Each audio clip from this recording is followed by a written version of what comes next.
Hello കൂട്ടുകാരെ, എല്ലാവർക്കും നമ്മുടെ മറ്റൊരു വീഡിയോയിലേക്ക് സ്വാഗതം. എല്ലാവരും സുഖമായിട്ടിരിക്കുന്നു വിശ്വസിക്കുന്നു. പിന്നെ വേറെ എന്നാ കണ്ട് വിശേഷങ്ങൾ നാട്ടിൽ? ഇപ്പം നമ്മളിന്ന് വന്നേക്കുന്നത് 2 ബ്ലൗസ് എങ്ങനെ ഒന്നിച്ച് വെച്ച് കട്ട് ചെയ്യാമെന്ന് കാണിക്കാനായിട്ടാണ് വന്നേക്കുന്നത്. ഒരു സാധാ ബ്ലൗസാണ്, ലൈനിങ് അല്ല. അപ്പോൾ ഒരാളുടെ ഒരേ അളവുള്ള 2 ബ്ലൗസ് 3 ബ്ലൗസ് ഒന്നിച്ച് നമുക്ക് എങ്ങനെ അത് ഒന്നിച്ചിട്ട് കട്ട് ചെയ്യാൻ നോക്കാം. ഇത് മറ്റ് നമ്മുടെ മുന്നേ ഉള്ള വീഡിയോയിലെല്ലാം ഫസ്റ്റ് ഇട്ട വീഡിയോയിലെല്ലാം ഓരോ പാർട്സായിട്ടാണ് നമ്മൾ കട്ട് ചെയ്തത്, അളവെടുത്ത് കട്ട് ചെയ്യുന്നത് കാണിച്ചിട്ടുള്ളത്. സെപ്പറേറ്റ് അത് നോക്കുവാണെങ്കിൽ നിങ്ങൾക്ക് എളുപ്പമായിരിക്കും. അതുപോലെ തന്നെയാണ്, എന്നിട്ട് ഒറ്റ വീഡിയോ ആയിട്ടും കാണിച്ചിട്ടുണ്ട്. ഇപ്പോൾ അതേപോലെ തന്നെയാണ് നമ്മൾ സ്ലീവിന് കട്ട് ചെയ്യാൻ പോകുന്നത്.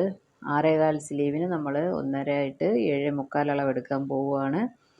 അപ്പോൾ ആദ്യത്തെ തുണി ഫോൾഡിങ് നമ്മുടെ സൈഡും ഓപ്പണിങ് വരുന്നത് ഓപ്പോസിറ്റ് സൈഡുമായിട്ട് ഇട്ട് അതിന് മേലെ അതേപോലെ തന്നെ രണ്ടാമത്തെ തുണി ഇട്ടിട്ട് നമുക്ക് അളവ് നമ്മൾ വരഞ്ഞു കഴിഞ്ഞിട്ട് നമ്മുടെ ഒരു സൈഡിൻ്റെ കൈ ആ മാർക്ക് ചെയ്തേക്കുന്ന ആ സൈഡിലേ വച്ചിട്ട് അതിൻ്റെ അടിയിൽ മേലെ നമ്മൾ സ്റ്റിച്ച് ഇതിലേക്കൂടെ പോയേക്കുന്നത് ആ സ്റ്റിച്ച് അത് പിന്നെ സ്ലീവ് അങ്ങോട്ട് മാറ്റി നമ്മളതുപോലെ അങ്ങ് മാർക്ക് ചെയ്യുകയാണെങ്കിൽ നമുക്ക് സ്ലീവിൻ്റെ കറക്റ്റായിട്ടുള്ള മെഷർമെൻറ്റ് കിട്ടും. നമ്മളതേ ഇതിൽ മെഷർ ചെയ്തിട്ട് കട്ട് ചെയ്യുക. എന്നിട്ട് ഇതിൽ സ്ലീവിൻ്റെ സെൻറ്റർ പാർട്ടിൽ ഒരു കട്ട് മാർക്ക് കൊടുത്തിട്ട് നമ്മൾ 2 പീസും മാറ്റി വയ്ക്കുക.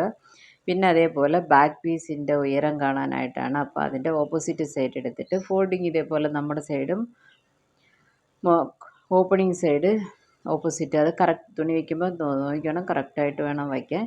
ഇങ്ങനെ ചെയ്യുന്നത് കൊണ്ട് നമ്മൾ ടൈലർമാർക്കൊക്കെ ടൈം വേസ്റ്റ് ചെയ്യേണ്ട, ടൈം സേവ് ചെയ്യാൻ പറ്റും. 2 ബ്ലൗസ് വെട്ടുന്ന, ഇപ്പോൾ ഞാൻ ഒരു ബ്ലൗസ് വെട്ടു, സാധാ ഒരു ബ്ലൗസ് വെട്ടുകയാണെങ്കിൽ എടുക്കുന്ന സമയം ആവത്തുള്ളൂ 2 വെട്ടാനായി. അപ്പം നമ്മൾ മൊത്തം ഉയരം കണക്ക് ചെയ്തിട്ടുണ്ട് 15. പിന്നെ കഴുത്തിൻ്റെ അകലം 2.5, ഷോൾഡർ ഒരു 3 ഇട്ടിട്ടുണ്ട്. അതേപോലെ ആംഹോള് 4.25. ആംഹോള് ചെയ്യുമ്പം മേലുന്ന് ഷോൾഡറിൻ്റെ അവിടെ നിന്ന് 4 ഇഞ്ച് ഇറക്കി വേണം മെഷർ ചെയ്യാനുള്ളത്. പിന്നെ മൊത്തത്തിലുള്ള ചുറ്റളവ് നമ്മൾ രേഖപ്പെടുത്തിയിട്ട് ബാക്ക് കഴുത്ത് എടുക്കുമ്പോഴും 4 ഇഞ്ച് വിട്ട് വേണം താഴേക്ക് 7 ഇഞ്ച് എടുത്തേക്കുന്നത്. അത് കഴിഞ്ഞിട്ട് ആംഹോളിനൊരു കർവ് കൊടുത്തിട്ട് നമ്മുടെ ബോഡി അളവ് ബ്ലൗസിൽ നമ്മുടെ കഴുത്ത് എങ്ങനെയാണോ അതേപോലെ റൗണ്ട് അതുപോലെ വച്ച് എടുക്കുന്നതാണ് ഇച്ചിരി നല്ലത്. ഒന്ന് മാർക്ക് ചെയ്തിട്ട് അതൊന്ന് നീറ്റായിട്ട് വരച്ചെടുത്തിട്ട് നമുക്ക് നമ്മൾ പതിയെ ഈ ബാക്ക് പീസ് കട്ട് ചെയ്തെടുക്കാം. അപ്പോൾ 2 പീസ് ഒരേപോലെ ഒപ്പത്തിനൊപ്പം ആണോ എന്നൊന്ന് ശ്രദ്ധിച്ചോണം. കാര്യം വെട്ടിക്കഴിഞ്ഞിട്ട് പിന്നെ പണിയാവരുത്.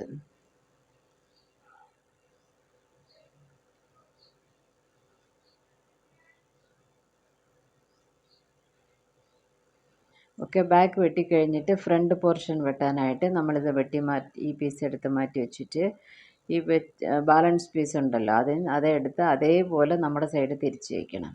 ഈ ഓപ്പണിംഗ് എല്ലാം നമ്മൾ ഓപ്പോസിറ്റ് ഇരുന്നല്ല, അതെല്ലാം ഒരേപോലെ അടുക്കി വെച്ചിട്ട് നമ്മുടെ സൈഡ് തിരിച്ച് വെച്ചിട്ട് നമ്മൾ ബാക്ക് പീസിൽ എങ്ങനെയാണോ വെട്ടിയത് അതുപോലെ എടുത്ത് നമ്മൾ ഈ ഭാഗത്താണ് ഇത് സെറ്റ് ചെയ്ത് വെക്കാനുള്ള കാര്യം. ഫ്രണ്ട് പീസിനിട്ട് തുണി ഇവിടാണ് ഉള്ളത്.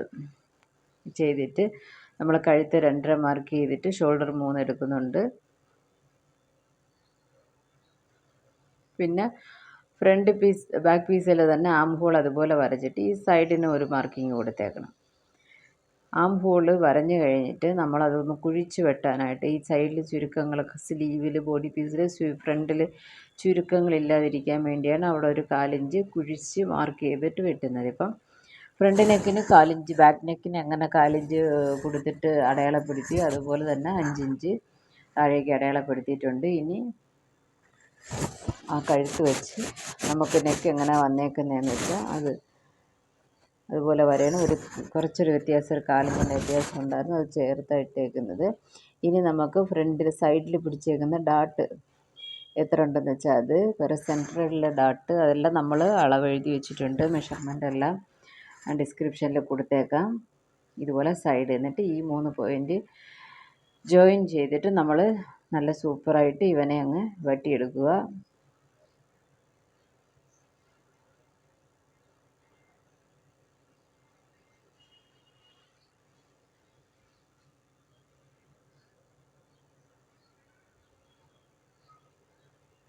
ഇത് വെട്ടിക്കഴിഞ്ഞാൽ പിന്നെ നമുക്ക് ചെയ്യാനുള്ളത് പടിയുടെ പീസ് മാത്രമേ ഉള്ളൂ. പടി നമുക്ക്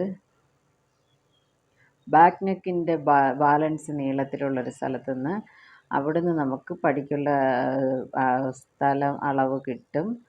ഇത് കണ്ടോ, ഇതിനെ ഇങ്ങോട്ട് തിരിച്ചിടുകയാണെങ്കിൽ ഇവിടെ കുറച്ച് സ്പേസ് കിട്ടും. ഇതിനെ നമുക്ക് ബാക്ക് നെക്കിൻ്റെ സൈഡ് ഇതിൽ നമുക്ക് പടിക്ക് രേഖപ്പെടുത്താം. നമ്മളിവിടെ തമിഴ്നാട്ടിൽ പടിക്ക് പട്ടി എന്നാണ് പറയുന്നത്. അപ്പോൾ ഇത് സൈഡ് അറ്റാച്ച് ചെയ്യുന്നിടത്ത് 3.25 നമുക്ക് ഇതോടെ ലെങ്ത്ത് 10 ഈ ഹുക്ക് ഇടുമില്ല അവിടെ 3.25 അങ്ങനെയാണ് ഞാൻ രേഖപ്പെടുത്തി വെട്ടാൻ പോകുന്നത്.